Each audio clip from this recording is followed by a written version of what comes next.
Ndabasuhuje mbifurije umugoroba mwiza kuba twumva muri ayo masaha, igitondo cyiza ndetse n'igicamunsi cyiza mudukurikira muri mu bice bitandukanye. Nitwa Semugeshi Bayingana, maze iminsi tutaganira bishingiye ku kuba umuyoboro wacu wa YouTube ukize mu bihano, bituma tutongera kugira uburenganzira bwo kuwukoreraho mu buryo bw'inyungu, cyangwa se hari icyo dukuramo mu buryo bw'amafaranga birumvikana.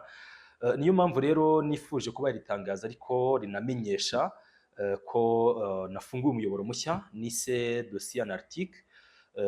Muraza kuwubona muri comment ibanza, iranapininze muze kurebaho, muraza kuwubona umuyoboro. Nk'ibisanzwe rero, urukundo mwangaragarije muri kino gihe kirenga ukwezi cyagishize turi kuganira kuri geopolitique, mukomeze murunyereke kuri Dossier Anarchique. Dukuze uyu muyoboro nawo waguke. Nagiye nshimira kenshi abasubscribinze kuri Bayingana Semugeshi na hano kuri Dossier Anarchique mu subscribing. Nago rero nabanzanywe n'amakuru mabi gusa kuko mwumva ko ntago ari meza. Nago nagenda na updatinze abakunzi ba Dossier Anarchique aho ibintu bigeze. Uyu munsi turi tariki 2 z'ukwezi kwa gatandatu, ariko n'intangiriro nshya z'ukwezi. Turacyari mu minsi ibanza, intangiriro nziza z'ukwezi, kuko deruka kuvugana mu kwezi kwashize kwa Gicurasi. Hanyuma rero, bimwe mu bigezweho mu burasirazuba bwo hagati, Iran yateye intambwe yikura mu biganiro. Mu by'ukuri twese twabonaga ko bishobora kuba igisubizo ku ntambara cyangwa se mu cyo Amerika yise Operation Epic Fury.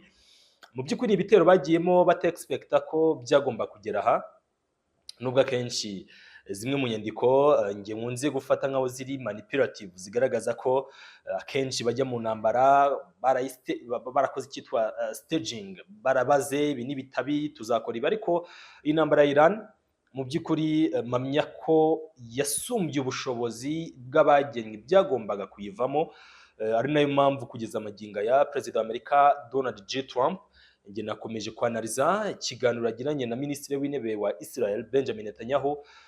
Ikiganiro cyajemo no gutongana, hakoreshwamo amagambo nashobora kuvuga bitewe n'indangagaciro zanjye ngenderaho, ariko n'amagambo y'ibitutsi nashobora gushyira mu rurimi rw'ikinyarwanda kubera ko avugitse nabi. Niyo mpamvu ukugukangamira cyangwa se kukubwira nabi Minisitiri w'Intebe Benjamin Netanyahu bishingiye ku kuba Israel yasubiye muri Liban, ndetse barimo Itamar Ben-Gvir, Minisitiri w'umutekano imbere muri Israel, akaba yaramaze kwemeza ko yibukije Benjamin Netanyahu amagambo yigeze avuga ko Minisitiri w'Intebe ukomeye wa Israel ari ushobora kuvuga yego ndetse na oya mu gihe biri ngombwa. Itamar Ben-Gvir yibutsaga Netanyahu ko ari cyo gihe cyo kuvuga oya kuri Perezida wa Amerika.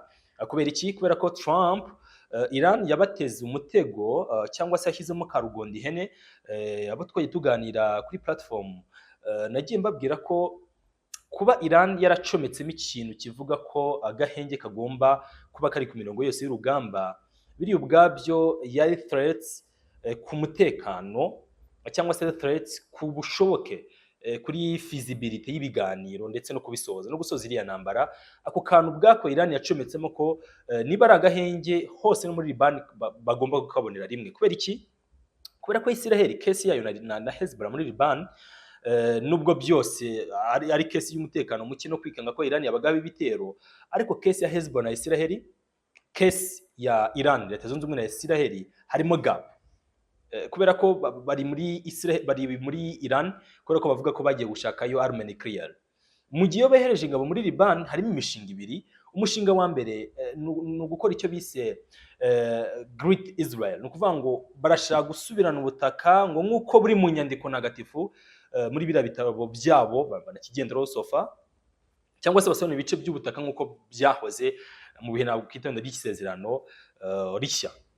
Kuva Israel uko yahoze mbere yuko bakolonije uburasirazuba bwo hagati bacamo imipaka, na mbere yuko igihugu cyabo gisenywa ngo babe wanderland, babe abantu badafite gakondo. Murabizi ko Israel yongeye kubakwa nyuma y'intambara ya kabiri y'isi yose. Hariya rero bari hahoze Palestine. It's a different case. Ikibazo cyabo na Hezbollah muri Liban n'ikibazo bafite kuri Iran cyuko bakikanga ko kiriya gihugu cyakubaka ubushobozi bwa kirimbuzi. Ubwo bushobozi rero akaba ari bwo bakoresha babarimbura. it's a different case. Kuba rero Iran yarafashe ako kantu kagacomekamo ko agahenge kagomba kuba kari kuri ku mirongo yose y'urugamba ubwabyo ni ikibazo. Hanyuma rero ku gutongana cyangwa se kutavuga rumwe hagati ya minisitiri w'intebe wa Israel Benjamin Netanyahu na perezida wa Amerika Donald Trump byanahaye cyangwa se bisa nkaho byasunitse Iran yamaze kwikura mu biganiro sofa aho bigeze uyu munsi mu ijoro rya tariki 2 ndi kubagezaho kino kiganiro mu masaha y'umugoroba. Iran yamaze kwikura mu biganiro kubera ko Israel bamwe mu bayobozi bakuru mu nzego zabo z'umutekano bari no guhamya ko buriya batarasozana na Iran. Bikiyongeraho rero ko kimwe mu byo Iran ishaka kugira ngo ijye mu biganiro Liban, Israel amaze gusubirayo cyangwa se yohereje ingabo zayo. Ubu tuvugana ingabo za Israel ziri muri Liban. Ni ikibazo gikomeye mu buryo bwa geopolitique mu yakara karere k'uburasirazuba bwo hagati. Kubihuza ubwabyo nasobonye impamvu bidahuye, ariko Iran yagobetsemo ako kantu kubera ko yari izi ko kwemera gw'agahenge Hezbollah bisa nk'ibigoye kuri bo mu gihe nabo bakirata ubushobozi bwabo bwa gisirikare. Sofa inzira zirenga 52 Iran bizwi ifite zihagurukizwamo misile bashyize munsi mu nda y'isi. Izo nzira zose 18 muri zo nabonye bemeza ko ziri active, bongeye kuzubaka ibiraro byasenywe, ibikorwa remezo muri kino gihe cy'agahenge bahabona Leta Zunze Ubumwe za Amerika kagiye kumara amezi 2 hatari hihangana navuga riri conventional, ahubwo wenda ari ibitero shoma bigabwa sometimes biberetse kugabwa ku mwigimbakirwa Bandar Abbas n'ahandi. Agahenge katumye Iran yubaka ubushobozi bwayo bwa gisirikare. Ibiganiro nk'ibi rero turaza gukomeza kubiganirira kuri dossier Arctique nayo muyikunde cyane, ubundi dukomeze tuzamurane. Na kindi rero bifurije umugisha w'Imana bakunda Semugeshi Bayingana, ariko kandi n'abakunzi b'amakuru ya geopolitique. Umugisha w'Imana nukabure kubana namwe. Mwakoze, ndizera ko ubufasha bwanyu buzakomeza nk'ibisanzwe. God bless.